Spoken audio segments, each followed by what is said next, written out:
Hello everybody, welcome back to another 5 tips video, today featuring Riven. Riven is a fantastic solo queue top laner, a lot of fun to play with a high skill cap, and if you want to learn some more details on how to play her, you've come to the right place.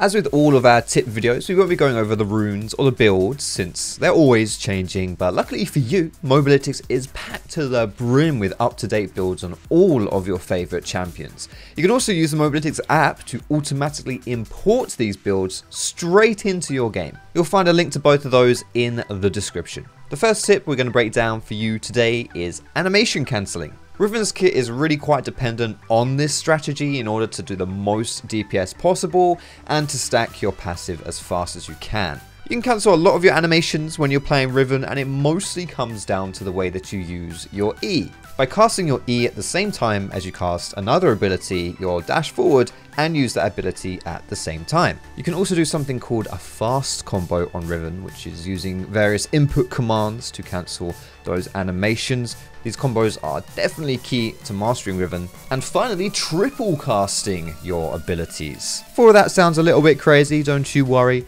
Let's show you some examples of what I'm talking about. For cancelling animations with your E, you can simply do EQ, EW, ER. You can also combo your E with an item active like Stride Breaker or Gore Drinker. Simply press E and cast another ability to cancel the animation. The fast combo involves standard auto attacks and movement commands, just right clicking on the floor. For example, auto attack, Q, move, auto attack, Q, move, auto attack, Q, move, auto attack. This combo specifically is one of Riven's main combos, getting the most use out of your Q and your passive. And finally, for animation cancelling, you've got triple casts. You can do something like ERW or EWQ. You can also animation cancel the second activation of your ulti by pressing Q at the same time. Doing this gives you even extra burst. That's enough about animation cancelling. The next tip I want to show you involves extending your Q.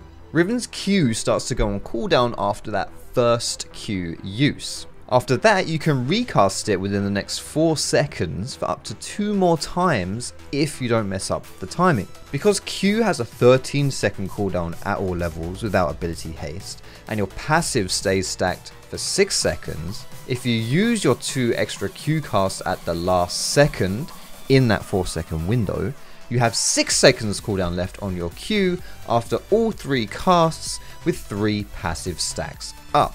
By extending your Q like this, you can permanently have 3 passive stacks up at all stages of the game. This is especially good for early all-ins as well as for bush cheeses, since you'd have 6 passive autos instead of 3 with 3 Q casts left. With more ability haste after the first back, whether it's your Ionian Boots, Caulfield's Warhammer, Kindle Gem, you can prepare 2 Qs in a bush to be unseen and then use the 3rd Q to close the gap. Once you're on top of your opponent, you'll have 3 stacks of your passive for the ones that you've just charged, and your Q should be coming off of cooldown really soon, meaning you'll have another 3 stacks of your passive. Plus you'll be bopping the enemy with 4 Qs. All in all, it's just crazy damage output, and also, of course, extra mobility. And that brings us nicely onto our next tip, which is all about the level 1 all-ins and the bush cheeses you can do. Riven's Q being what it is and the way it interacts with her passive makes her one of the strongest level 1 champions in the entire game. When you're laning, if the opponent steps a little too close to you into auto attack range, you can easily go for an all-in with the fast combo that we mentioned at the beginning of the video. There's a very good chance that you will win that trade pretty handedly. Plus, if you've got Conqueror, that will stack up really fast too as well, giving you a little extra edge. You don't even need to kill your opponent, like he'll be heavily chunked after that trade, and that's a huge benefactor for you. You can force him to maybe recall, you can get some of those early potions out of him, maybe even blow a summoner, and if the opposing laner has run away to lick his wounds, well, that gives you the opportunity to get that level 2 first Perhaps if you have blown his flash, you can even kill him then. On the other hand, if you know where the enemy jungler is starting, you can go for a bush cheese, which will give the same advantage as that early all-in, but is way more unpredictable for your enemy. It can only really be denied by having a ward in the bush that you're cheesing, which, let's be honest, it's not going to happen in solo queue.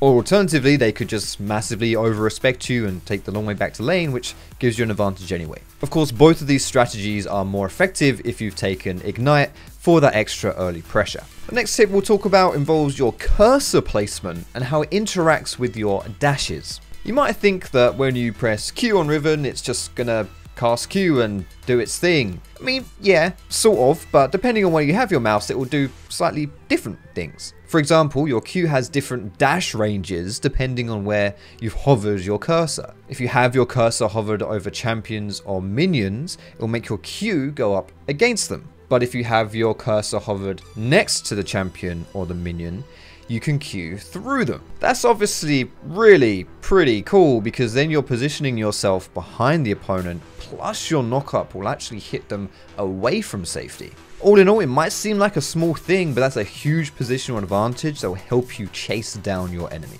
And for the last tip in today's video, we're going to talk about wall hopping.